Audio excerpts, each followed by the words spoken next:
Hey guys, Megan here, and time for another book review.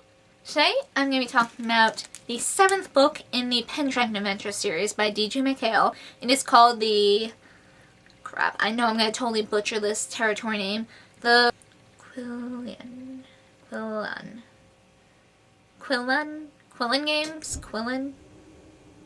I think it's pronounced Quillan. So, we start this book off with Bobby going to Quillan, and when he arrives at the flume, he finds the clothes and everything, you know, nice red shirt, black pants, shoes, and this weird loop thing which he just kind of sticks in his pocket. And as he's trying to leave the flume, which is in this giant warehouse, he runs into the Quigs there, which are spiders, robotic spiders, we find out later. So as he gets out of the warehouse, he steps into this new building, which is basically a giant-ass arcade. But instead of kids playing in it, it's all like adults. And they all have the weird loop thing that he stuck on his pocket on their arm, and they're playing games. And unlike an arcade here, on Second Earth, everyone's like dead serious. There's no cheering or anything, no fun. Everyone's just dead serious. And then Bobby experiences one guy winning, and he looks like he won like the jackpot in the lottery. Then not so long after that, he finds someone who loses, and to him, and when the guy loses, it's like the end of the world. These like security guys come and like drag him away, so Bobby's kind of freaked out at that. And then the security guys look at Bobby and come after him, and Bobby's all confused, like, I'm not playing the game, so why are they coming after me? So he's running and running, and he eventually gets outside. And looking around, he sees like everyone wearing these really drab and dull looking clothes. And Bobby sees these security guys chasing down another guy on the street. And the guy gets away because this one woman riding the scooter-like thing runs into the security guys.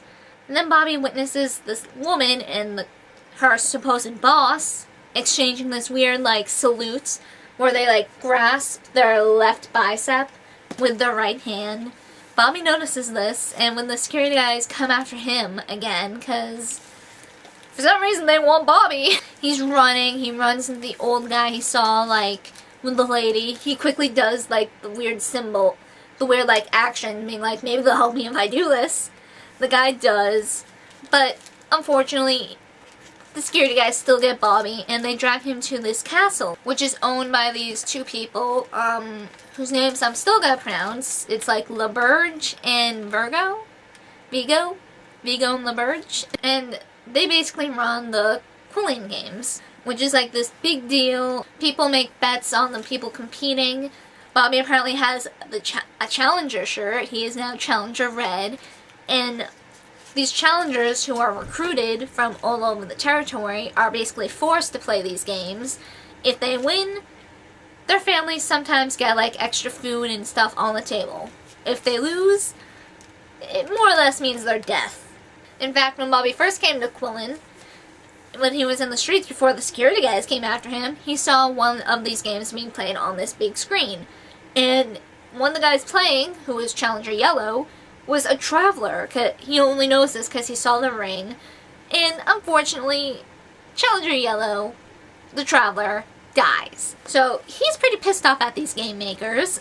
And as Bobby's on the territory, he learns a little bit more. He runs into the traveler of Quillan, whose name is Neva, I think. It's like Nevva. And she is kind of leading a triple life. She is a traveler, one life.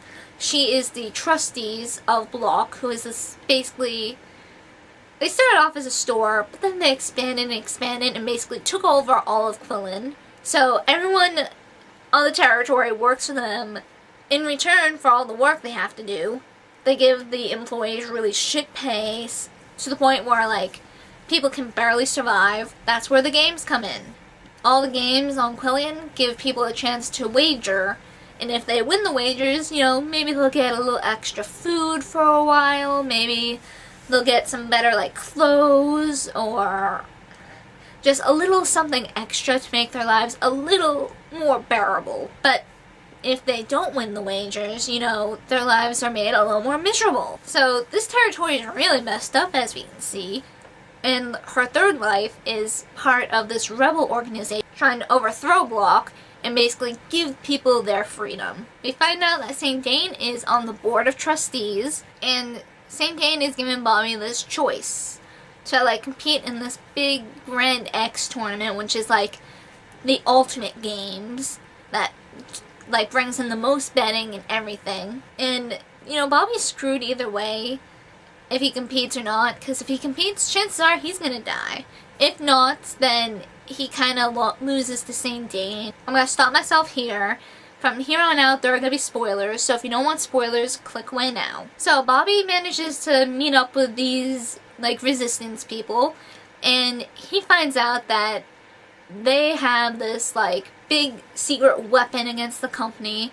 Since Block controls like everything, they've taken away people's will to like think on their own and like use imagination and everything. They have like centuries worth of like history hidden away, paintings, documents. But the thing is, they need someone as like a symbol to like try and inspire these people to take charge themselves. They need like someone to light that spark and make all this happen. And they want this person to be Bobby. So after much thought, Bobby agrees. Yes, I will do this. I will compete in the Grand X and overthrow the champion, who is Challenger Green, and be basically your symbol.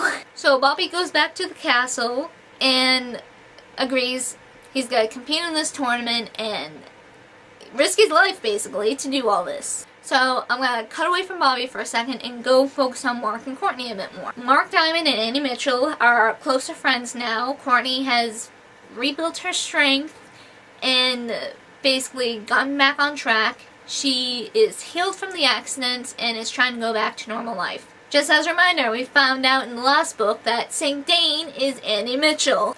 Mark and Courtney don't know this yet though. So Mark and Andy are planning to go to Orlando because they're competing in this big awesome science competition. But at the last minute, Andy, aka St. Dane, needs to stay home to try and help his uncle clean up this flower shop of his. So Mark's parents decide, okay, we'll fly down to Orlando first, and you guys can join us after you clean up the flower shop. Unfortunately, the plane that Mark's parents were on crashes and disappears on the way to Orlando. So Mark is freaking devastated. Courtney's panicking because Mark kind of disappears. She can't get in touch with him. And then Mark calls her like at 3 a.m. leaving this really mysterious message on her phone. Being like, they're gone, like the night of the accident. Then just come to the flume. So when Courtney finds out about the plane crash, she's freaking out and she goes right to the flume. Mark isn't there. She has left an envelope with a note from Mark, the number to the safety deposit box Bobby has for them, and the traveler ring. So Mark jumps into the flume and is gone now. So Courtney is freaking out. And of course, as she's there, St. Dane comes to the flume and basically, you know, does the evil villain thing where he says his plans. He reveals that he's been Andy Mitchell all along. So Courtney is in shock, and something weird happens in the flume. And when she leaves, everything is, well, not everything is different, but there's differences that no one else but her seems to notice. Like, technology has, like, been increased and is much more sophisticated than it should be, so she's so freaking confused. And Bobby shows up at her door and she gets the next journal and she reads it as Bobby's like relaxing and unwinding because he's had a stressful time. So in this new journal of Bobby's, we find out that Vigo, I think it's Vigo, and the Burge are actually from Velox. And St. Dane brought them to from Velox to Quillan and set them up as the Game Masters. So he's competing in the Grand X, and they get to the fifth, which is like a series of 5 different games. By the end of the 4th game, Bobby has won 2 and Challenger Green has won 2. So the last one is the tiebreaker, which is the game, it ends up being the game that Challenger Green is best at, and it's also the game that he saw the Traveler guy, who we find out is Traveler from Imbara, I think it's pronounced. But in the end, he wins. So, you know, Bobby's all excited. He thinks that it's another win for the Travelers, but then St. Dane shows up. St. Dane was Challenger Green all along. We found out that Niva was working for St. Dane. St. Dane now has another Traveler on his side, which was a shock to me, but at the same time it makes sense. Out of all the Travelers from all 10 territories, it doesn't make sense for all of them to side against St. Dane. So St. Dane destroys all, like, the stuff that the Resistance people have gathered. So all that history, all those artifacts and art and everything are just gone. So it's like left the people of Quillan now hopeless. Block takes back control and has even tighter leash on everyone than before. The games start back up. The Resistance are still gonna try, but they don't have as much hope as before. And yeah, Bobby and Courtney are now on Second Earth, and Bobby is gonna take Courtney to Third Earth, try and figure out why technology on Second Earth has changed so much. And I think it has something to do with Mark. So they're gonna try and find out for sure. So that's where we end. Bobby and Courtney going to Third Earth. Things are getting really serious now, and I'm freaking out, guys. Things are getting real, and just holy crap. I can't wait for the next book now. So yes, that is it for this book review, and I will see you guys next time.